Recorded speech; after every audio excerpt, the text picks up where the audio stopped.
Bien, buenas hermanas, ¿cómo están? En este momento nos encontramos por diferido, pero no por eso frenamos esta actividad, este estudio bíblico. Como siempre lo hacemos y es apropiado hacerlo, vamos a empezar con una oración para que sea el Señor el que guíe este momento y el que nos instruya a todos. Padre Santo, Señor, encomendamos a ti este tiempo de exposición de tu palabra. Señor, te pedimos que por el poder de tu Santo Espíritu y por el poder que reside en la palabra misma, realmente esto impacte en nuestros corazones, impacte en nuestras vidas y en la vida de cualquiera que pueda escucharlo en otro momento. Señor, te damos gracias por estos medios, por estas herramientas que nos das. Gracias por la disposición que tú pones en nuestros corazones, tanto como para compartir, así como para recibir, Señor. Que sepamos disfrutar de estas hermosas bendiciones que tú nos das, Señor, y de este sentir tan maravilloso que tú pones en nuestro corazón. Acompáñanos a lo largo de toda esta clase en el nombre de Cristo Jesús. Amén. Bueno, vamos entonces a empezar con la clase como lo solemos hacer siempre, y en este caso va a ser compartiendo esa plaquita, esa famosa plaquita que siempre les comparto, del listado de los profetas de los cuales tenemos un registro, un libro, y que están abarcados o cuyo ministerio abarca el periodo del reino dividido. Comenzamos con Abdías y Joel, dos profetas cuyo contenido del libro puede, y hay distintas posiciones entre los estudiosos, puede encontrarse el libro o puede haberse escrito el libro y servido propiamente el profeta al comienzo del periodo del reino dividido, o puede haberlo hecho al final. Cualquiera de las dos situaciones que se den, en eso no afecta a la interpretación del texto, dado que el contenido, sea que el profeta haya ministrado al comienzo del periodo del reino dividido o al final del periodo del reino dividido, el contenido se interpreta de la misma forma. No hay un reto interpretativo en función de la fecha de redacción del escrito. Luego nos encontramos con Jonás. Es un poco más fácil ubicar la profecía de Jonás en el tiempo. Lo mismo vimos con Amós, Oseas y Miqueas. Hablamos y dijimos y repasamos que Oseas y Miqueas, junto con también Isaías, que estamos estudiando en este momento, son contemporáneos en parte de su tiempo ministerial. Oseas principalmente predicando al norte, Miqueas e Isaías predicando al sur, Miqueas al sur pero hablándole al pueblo, a la gente, e Isaías hablándole a la corte. Bien, entonces avanzamos a la siguiente pantallita, en donde nos encontramos con esta división que habíamos hecho la semana pasada de este siguiente bloque. En la clase anterior nosotros llegamos a ver el lamento por Efraín, el lamento por Ariel, el lamento por la alianza con Egipto, la primera parte de esta sección, que es la caída y nuevo levantamiento de Israel y Jerusalén. Y Dios mediante, en esta clase vamos a compartir el reinado del rey justo, lamento por el saqueador, que es Asiria, lamento por todas las naciones y la gloria del reino futuro. Capítulos 32, 33, 34 y 35. Eso es lo que vamos a ver con la ayuda del Señor en esta noche. Entonces, comenzamos con la primera sección, que sería el reinado del juez justo. Vamos a la página donde tenemos un pequeño resumen. Bien, los primeros 5 versículos describen el reinado milenario de Cristo. Él es el rey que reina en justicia. Los príncipes pudieran ser los 12 apóstoles. La verdad que puede ser una interpretación válida. Hay que ver Mateo 19, 28.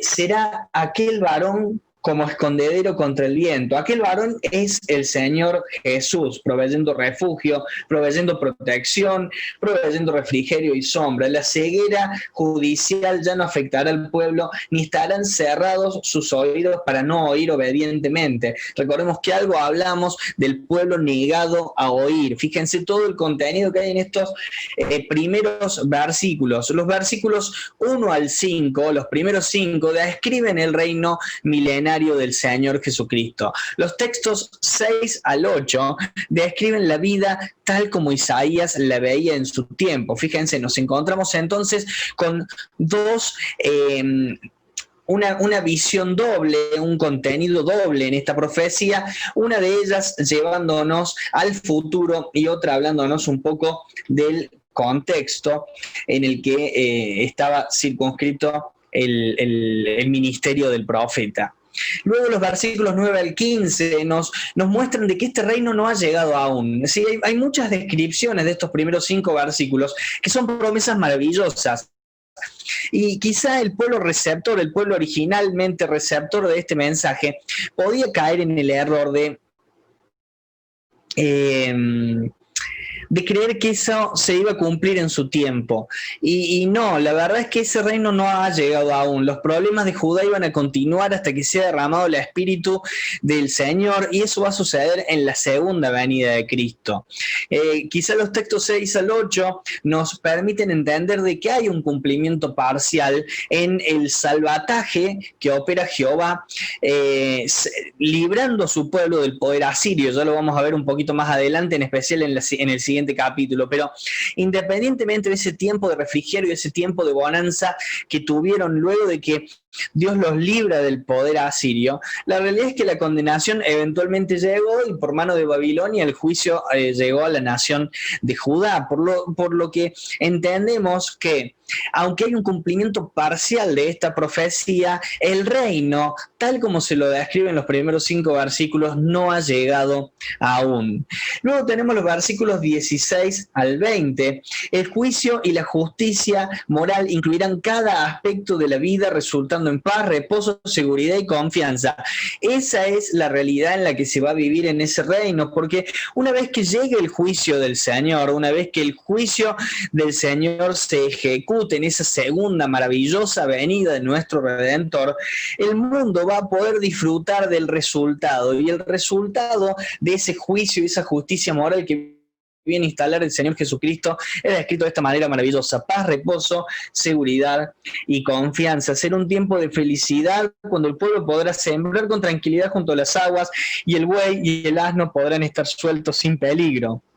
Usa figuras utilizando cosas que ellos conocían, y algunas son figuras y otras no, ¿sí? Porque la verdad es que el tiempo de felicidad, de bonanza y paz que va a haber en el milenio, los cambios incluso en la misma naturaleza que van a haber, pueden hacer que este escenario del buey y el asno estar sueltos sin peligro sea una descripción literal y no tanto una figura. Pero a través de este ejemplo, a través de esta visión, que puede ser una visión de algo que realmente va a suceder tal como se lo describe, o algo figurativo, nos lleva a pensar de un tiempo de paz, un tiempo de tranquilidad, un tiempo en que la misma creación va a disfrutar de los cambios producidos por la venida del Rey justo. Luego tenemos el capítulo 33. El capítulo 33 es el lamento por el saqueador. El saqueador es Asiria. Bien, los primeros 6 versículos nos describen esto: la destrucción y la traición del asirio se va a volver contra él. ¿Cuándo? Cuando entre Dios en escena y cambie por completo el panorama. ¿Sí? El asirio venía confiado, el asirio venía seguro. Incluso cuando llegamos a los textos 7 al 9, vemos de que el profeta es llevado ese tiempo pasado, en función de la profecía y del tiempo en el cual Isaías comparte la profecía, ese tiempo pasado en el que Ezequías envió mensajeros de paz a Sennacherib, que fue un fallido intento en búsqueda de seguridad. ¿Por qué? Porque ese intento de buscar paz a Sennacherib, lo único que consiguió para el pueblo fue más opresión, porque se les impuso un impuesto alto, la solicitud, la demanda de ofrenda constante de parte del pueblo asirio al pueblo judío. Realmente ese fue un intento fallido de encontrar seguridad. Luego llegamos a los textos 10 al 12, donde en el tiempo apropiado se nos muestra que en el tiempo apropiado, justo tiempo, Jehová se levanta para combatir al enemigo. Y con un terrible sarcasmo describe a los asirios como concibiendo hojarascas y dando a luz rastrojo, en el sentido de que sus planes son inútiles, no hay nada que puedan maquinar que vaya a tener algún tipo de resultado. La misma furia con la que ellos han soplado se les va a volver en contra y les consumirá consumirá todo, cal quemada y a espinos cortados, hablan de juicio completo para esta nación. Luego llegamos a los textos 13 al 16, viene una palabra para los gentiles impíos, los que estáis lejos, expresa el texto, y para los judíos apóstatas en Sion, los que estáis cerca, ¿sí? En el fuego del juicio de Dios, el ardor de su ira, los únicos que van a sobrevivir son aquellos que andan en justicia y se apartan de toda forma de cosa mala. Y ahí llegamos entonces a el versículo 17. Entonces, seguro y satisfecho, el remanente creyente verá al Rey en su hermosura. Maravillosa porción, maravillosa palabras. Entonces, solo entonces, el seguro y satisfecho remanente creyente va a ver al Rey en su hermosura. Cuando ya el juicio sea ejecutado, cuando ya el tiempo de bonanza tenga lugar. Este capítulo continúa, el lamento por el saqueador continúa, llegamos a los textos 18 y 19, vienen estos momentos de espanto en los que los asirios hicieron pagar tributo cuando los espías contaban las torres de la ciudad para atacarla, cuando los judíos oían el extraño lenguaje de los asirios entre ellos. Todo esto no será más que un recuerdo inofensivo. Era espantoso lo que los asirios generaban sobre el pueblo, pero esto iba a ser convertido en un recuerdo. Versos 20, 21 y 22. En la Sion milenial se volverán a celebrar fiestas solemnes. La ciudad será protección, la ciudad será refrigerio, la ciudad será belleza. Ninguna de estas cosas que se describen del tiempo de bendición para Israel se han cumplido. A lo largo de la historia no hay un solo cumplimiento, lo que nos permite comprender de que esto es futuro, y esto se ajusta a las descripciones que ya encontramos en el capítulo anterior, en los primeros 5 versículos, y en muchas otras porciones de la profecía de Isaías, que constantemente nos llevan a aquel momento maravilloso posterior a la segunda venida del Señor, en el que va la humanidad a disfrutar del reino milenial de Jesucristo.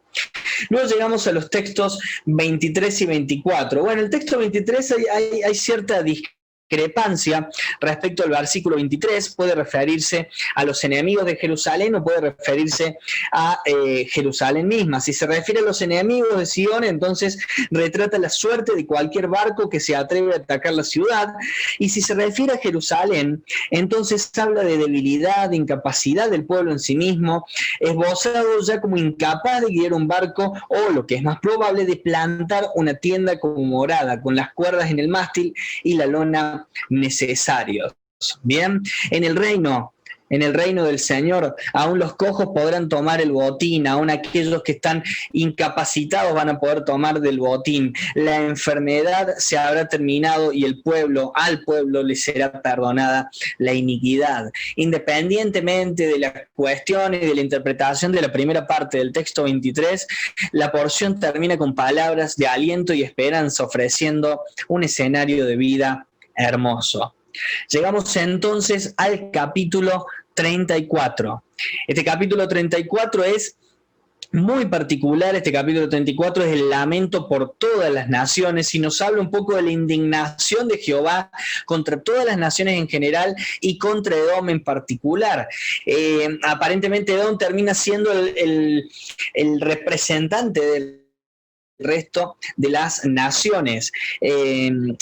Cuando Jehová juzgue a los gentiles, o sea, a las naciones, el aire va a verse lleno del olor, del hedor, de la descomposición de los cadáveres, y los montes se disolverán a causa de la torrente de sangre en ellos, incluso los cielos estelares sufrirán convulsión. La espada de Jehová llena de sangre descenderá con furia sobre Edom, tanto contra el pueblo, corderos, machos cabríos, carneros, como contra nobles, gobernantes y todos aquellos que estén en autoridad, búfalos, toros, becerros. Esto habla del día de venganza de Jehová. Acá la palabra venganza es de importancia crucial. No significa ajustar cuentas con alguien en el sentido que nosotros empleamos la palabra venganza. Se refiere a la acción de Dios llevando a cabo la sentencia siendo Él el juez que ha impuesto justamente esta sentencia. Y finalmente, en los versos 9 al 17, este pasaje describe la suerte de Edom, el destino final de Edom. Un infierno ardiente, un desierto deshabitado, invadido por aves misteriosas, fieras salvajes. Dios no cesará hasta que esté desfigurada y vacía. No habrá reino, ni rey, ni príncipes dignos de tal nombre. Sus ruinas estarán pobladas de espinos y será un santuario de criaturas extrañas que no pueden identificarse con seguridad. Eso quiere decir extrañas. Cada una de estas extrañas criaturas tendrá compañera, por lo cual se reproducirán, y Dios les ha entregado las ruinas de Edom para que la posean de generación en generación, perpetuamente y para siempre. Fíjense, el texto 10 y 17 significa de generación en generación. Habla de un juicio eterno. Ahora, esta porción, el lamento por todas las naciones, es increíble cuán similar y cuán parecido es la descripción que encontramos a la descripción de la segunda venida de Cristo y aquel juicio que va a venir de la sola palabra de nuestro Señor cuando Él venga y elimine todo tipo de oposición y haya 7 meses, que esperar 7 meses para poder enterrar a todos los muertos que iba a haber. Realmente es excesivamente gráfico, excesivamente quizá impactante, pero al mismo tiempo es maravilloso ver cómo absolutamente todo termina poniéndose en su lugar. No quiero decir con esto, y espero que no se interprete que yo me contento en leer y en escuchar cosas de este tenor. Realmente me genera temor más que satisfacción leer estas cosas. Sin embargo, entiendo que es el juez justo el que hace estas cosas. Entiendo que las personas han tenido, tienen y hasta que el Señor venga tendrán oportunidad de arrepentirse. Si no reciben nuestro testimonio, que debería ser lo ideal, que reciban nuestro testimonio, tienen la creación que elocuentemente grita el nombre de Dios y ellos prefieren adorar a las cosas creadas antes que al Creador, o prefieren desoír nuestro mensaje antes que aceptar la verdad maravillosa del Evangelio. Oportunidades siempre hubo y hemos leído muchas porciones en las que se nos muestra a un Dios paciente y que espera, pero cuando el tiempo se acaba, en la segunda venida, el juicio va a tener lugar y por más impactante y quizá chocante que sea, ese juicio es justo. Llegamos al último capítulo que con la ayuda del Señor vamos a ver hoy, la gloria del reino futuro. Y acá tenemos los primeros 7 versículos. Mientras la destrucción de las naciones rebeldes se va a introducir al reino glorioso de nuestro Señor y Salvador Jesucristo. Algunas características de este periodo incluyen el aumento de la fertilidad en la tierra, la presencia personal de Jehová en gloria y hermosura a través de la persona del Señor Jesucristo. Habrá consuelo y ánimo mutuos entre los santos, será abolida toda minusvalidez y se celebrará con gran regocijo la transformación del desierto en estanques. Fíjense la transformación general hasta de la misma creación. Luego los versos 8 al 10, los cientos de kilómetros de la ruta desértica que llevará a Jerusalén serán convertidos en un camino de santidad exclusivo para los redimidos. El regreso de Israel desde todos los puntos, el traer a todos los hijos desde todos los puntos de la tierra refleja la alegría y el gozo que acompañarán, o es comparable con la alegría y el gozo que van a acompañar el traslado de los creyentes a la casa del Padre cuando vuelva el Señor Jesús. Es maravillosa esta visión del reino futuro. Yo creo que si agarramos este capítulo, el 35, agarramos también el capítulo 11 y nos vamos a poder encontrar maravillados de esta realidad. Bueno, hasta el momento hemos avanzado mucho en la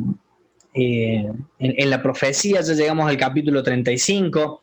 Los que recuerdan el comienzo o pueden volver a la introducción se van a dar cuenta que yo había anticipado que los capítulos 36, 37, 38 y 39, o sea, del 36 al 39, eran distintos en su contenido, dado que no incluían visiones acerca del futuro, ya sea cercano a los tiempos del profeta o lejanos, como estuvimos hablando recién del tiempo de la venida de nuestro Señor, sino que habla del contexto puntual en el que vivía el profeta, y es un poco más un relato biográfico o histórico de ciertos eventos en la vida del profeta con el rey de turno en ese momento. Eso es lo que con la ayuda del Señor vamos a ver la semana que viene. Ahora, me gustaría que repasemos algunos puntos que resaltan de toda esta,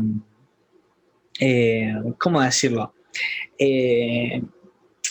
De toda esta visión, porque es maravilloso encontrar por detrás de palabras que a veces, o de profecías que a veces nos pueden parecer pesadas o duras, encontrar al mismo Dios hablando de la misma forma a lo largo de toda la historia. Vamos a repasar algunos puntos. El reinado del rey justo. Bien, primero tenemos una descripción del reino milenario, tenemos una nueva visión del reino milenario. Después tenemos una aclaración, textos 9 al 15, el reino no llegó aún, estos problemas van a continuar hasta que sea derramado el Espíritu y hasta que finalmente Judá se manifieste y se entregue verdaderamente a su Señor. El juicio y la justicia moral que van a venir y que se van a disfrutar en el tiempo del milenio son resultado de un juez justo viniendo a juzgar y salvando a aquel remanente fiel que está en ese momento en la tierra. Todo esto me habla de un Dios que planea las cosas, que planifica las cosas, que no improvisa para nada. La Biblia nos enseña, y cuando uno estudia los atributos de Dios, de que nuestro Dios es un Dios inmutable, de que es un Dios de orden, que es un Dios que todo lo sabe, que es un Dios que todo lo puede, y aprendemos acerca de nuestro Dios y teóricamente conocemos todas las cosas. Lo maravilloso en esto es poder verlo a Él obrando y actuando. A través de su propia relación con el pueblo, él le traslada y le transmite enseñanzas. Si repasamos las últimas clases, nos encontramos a un pueblo que constantemente acudía a la ayuda de los hombres en lugar de acudir a Dios. Creo que fue la reflexión de la clase pasada. Y en este momento me gustaría que veamos esa paciencia que tiene nuestro Señor para esperar a que nosotros nos volvamos al arrepentimiento. Cuando encontramos el lamento por el saqueador, por Asiria, la destrucción y traición que el asirio venía ejecutando, que se vuelve sobre él, también nos encontramos de que esto llevó su tiempo. No fue que el primer pecado de Asiria el Señor lo juzgó y exterminó la nación. Hubo un tiempo de espera, hubo un tiempo de denuncia a través del profeta, hubo un tiempo de testimonio, hubo un llamado al arrepentimiento y hubo un desoír la voz de Dios de parte de aquel que en ese momento estaba siendo evaluado. Cuando llegue el tiempo apropiado, Jehová se va a levantar para combatir al enemigo. Fue una de las cosas que vimos en el tema del lamento por el saqueador, por Asiria, en este capítulo 33, que fue uno de los que vimos. Bien, el Señor va a esperar el momento adecuado. El Señor va a esperar el momento adecuado. En la clase pasada, se los leo, citamos a un autor, Herbert van der Lugt, y una de las cosas que dijimos es la manera maravillosa en la que el profeta, inspirado por el Señor, a través de 3 aspectos de la labor del agricultor, habla del trato de Dios con sus hijos. Y estamos hablando de capítulos previos a esto, en esta nueva sección que empieza del capítulo 28 y termina en el 35. Y todo nos muestra al mismo Dios obrando de la misma manera. Entre las cosas que yo cité de este autor, van der Lugt, una de las cosas que a mí personalmente me llamó mucho la atención fue que Dios no solamente nos da la disciplina que podemos tolerar, sino que la intensidad de ese accionar divino también es medido y es ajustado a cada una de nuestras realidades, a través del ejemplo del extremo cuidado con el que se sacude con un palo ligero el eneldo y con una vara más fuerte el comino, y para el trigo se emplea una rueda con el peso justo para que no chafe el grano, para que no lo arruine. De esa manera el Todopoderoso usa el toque más tierno posible para nuestra condición. A veces el toque tierno es duro, A veces el toque tierno es más suave, pero sin embargo, independientemente de cómo sea el peso de esa disciplina, la disciplina llega. Y la disciplina se ajusta a nosotros.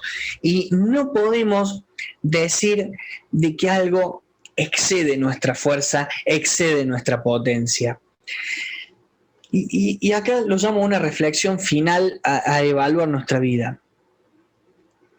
A veces nos encontramos en situaciones, y no hablo puntualmente de algunas experiencias puntuales como pérdida de un familiar o cosas que son realmente duras y que no vamos a entrar en ese terreno, aunque sabemos que Dios es soberano y respetamos su determinación. Hablo de circunstancias de la vida. Nos encontramos en momentos de dificultad económica, nos encontramos en momentos de dificultad en nuestro matrimonio, nos encontramos en momentos de dificultad en nuestra carrera universitaria, en dificultad en nuestro trabajo, y nos damos cuenta de que se nos hace cada vez más pesada la carga y no podemos tolerarla. Y cometemos el error de pensar que estamos siendo probados por Dios en algo más fuerte, más potente que aquello que podemos nosotros resistir. Y hermanos, en muchos casos somos nosotros los que nos llevamos a ese lugar. Somos nosotros los que nos pusimos en esa situación. Yo comencé esta tanda de ejemplos diciendo lo económico. A veces somos nosotros los que fuimos desordenados en nuestra economía, contrario a la voluntad de Dios y contrario a todas las advertencias que el Señor seguramente nos puso. Fuimos desordenados en nuestra economía y hoy nos encontramos ahogados económicamente porque fuimos desordenados en nuestra economía, no porque el Señor nos ponga en una prueba. A veces nos encontramos con problemas en nuestro matrimonio o en las relaciones interpersonales y interpretamos de que estamos atravesando una prueba muy difícil de parte del Señor, y no necesariamente es una prueba muy difícil de parte del Señor. Quizás sea que nosotros no estamos teniendo la preocupación que debemos tener para mantener nuestras relaciones interpersonales de la forma en la que el Señor nos lo pide. Como maridos no somos aquellos que aman a su esposa como el Señor ama a la iglesia. Como esposas quizás no somos aquellas que miran a su marido y se sujetan en amor y respetan al marido y también están dispuestas a entregarse a ese vínculo maravilloso del matrimonio. Como maridos, malinterpretando el lugar que ocupamos, quizá tontamente creemos de que somos los que mandamos en el hogar y tomamos determinaciones sin tener en cuenta la opinión sabia de la ayuda idónea que el Señor nos puso para que nos ayude, nos colabore, para que esté a la par nuestra y decidamos juntos y avancemos juntos, y quizá cometemos el error de entender sujeción y entender el amor de la esposa de una manera equivocada. Quizá los problemas en el trabajo vienen porque no sos un buen empleado. Quizá le robás a tu jefe a través de robarle tiempo, robarle tarea, robarle esfuerzo. Quizá no te estás esforzando como un hijo de Dios debe esforzarse. Quizá no das la milla extra que corresponde. Quizá tenés problemas en la iglesia. Y son resultados, todas estas cosas, les quiero hacer ver de que muchas de las cosas que nosotros vemos como disciplina, a veces son resultados de errores nuestros por desoír la voz de Dios. En uno de los muchos textos que hemos visto a lo largo de este estudio, hasta este momento de la profecía, vimos de que los sabios se lamentan, los sabios entre comillas, se lamentan de las decisiones que tomaron, que son las mismas decisiones que los llevaron a este lugar. Cuando hablábamos de Egipto decíamos esto: Egipto está sufriendo, o sufrió mejor dicho, pero en el tiempo de la profecía estaba sufriendo la condena de parte de Dios por las decisiones tomadas por los que eran sabios. A veces son consecuencias del pecado que nosotros cometemos, y no hablo de específicamente el pecado de acción, aquel pecado grosero, aquel pecado que nos gusta y solemos señalar. Hablo del pecado de saber hacer lo bueno y no hacerlo, de desoír la voz de Dios, de no estar atento a la voluntad de nuestro Señor. Todas estas cosas encuentro en esta profecía. Y en medio de todo esto también el Señor nos habla de un futuro glorioso. ¿Saben lo maravilloso que era para el pueblo que estaba atosigado con este accionar del enemigo asirio? Escuchar de un tiempo de bonanza y tranquilidad. Palabras realmente de refrigerio. palabras que les hacía comprender que aún a pesar de que estaban atravesando una prueba difícil, el Señor estaba a cargo de todas las cosas. Entonces, medio como para cerrar, la disciplina de nuestro Señor va a llegar, vamos a tener esa disciplina. En algún momento tiene que llegar porque debemos ser enseñados por nuestro Señor y es muy difícil que con los hábitos que hemos heredado de nuestra antigua naturaleza nosotros siempre nos portemos de la manera correcta en frente a las demandas de nuestro Creador. Va a venir la indisciplina y entonces se va a hacer necesaria la disciplina de nuestro Señor. Pero va a ser la disciplina justa y apropiada a vos. El tema es que sumado a esta realidad también está de que las consecuencias por tu pecado pueden llegar a tu vida. Entonces, prestemos aún más atención a la voluntad del Señor. Nuestro Señor es un Señor paciente. Estas palabras duras que leímos en el capítulo 34 y 35 se van a cumplir, pero se van a cumplir miles de años después de que se dijeron, porque tenemos un Dios paciente que está esperando que todos procedan al arrepentimiento. Y sí, lo sé, no todos procederán al arrepentimiento, porque lamentablemente ya tenemos la certeza de millones de personas que han muerto y cuyo destino eterno es la muerte. Pero el Señor está esperándote a vos, está esperando a la persona con la que vos te vas a cruzar, a quien le vas a compartir el Evangelio, está esperando a aquella siguiente generación, si es que no viene antes, que va a escuchar del accionar de Dios y que se va a entregar a Jesús. Está esperando el arrepentimiento de las naciones. Hay un juicio para las naciones cierto en el futuro, lo que nos muestra de que no todos van a creer, pero también hay un desafío grande de poner de todo nuestro empeño para ser fieles testigos del Dios justo y paciente y misericordioso, para que más personas puedan comprender la necesidad que tienen de volverse a Dios, el único en el que van a encontrar refugio, el único en el que van a encontrar refrigerio y el único en el que pueden descansar para siempre. Bueno, eso quería compartir con ustedes, hermanos. Oramos para terminar. Padre Santo, gracias te damos por este tiempo, gracias por la posibilidad de estudiar tu palabra y por la posibilidad, Señor, de ser instruidos por tu Santo Espíritu. Que nada de esto, Señor, caiga en saco roto, Señor, que sea tu Santo Espíritu el que nos instruye y nos enseñe. Como siempre digo, a pesar de la imperfección de tu siervo, del instrumento que estás usando, Señor, tu Espíritu es perfecto, tu palabra es perfecta, por lo que confío en el poder que ella tiene y que tu Santo Espíritu tiene. Señor, que pueda obrar en nuestros corazones para bendición. En el santo y bendito nombre de Cristo Jesús. Amén.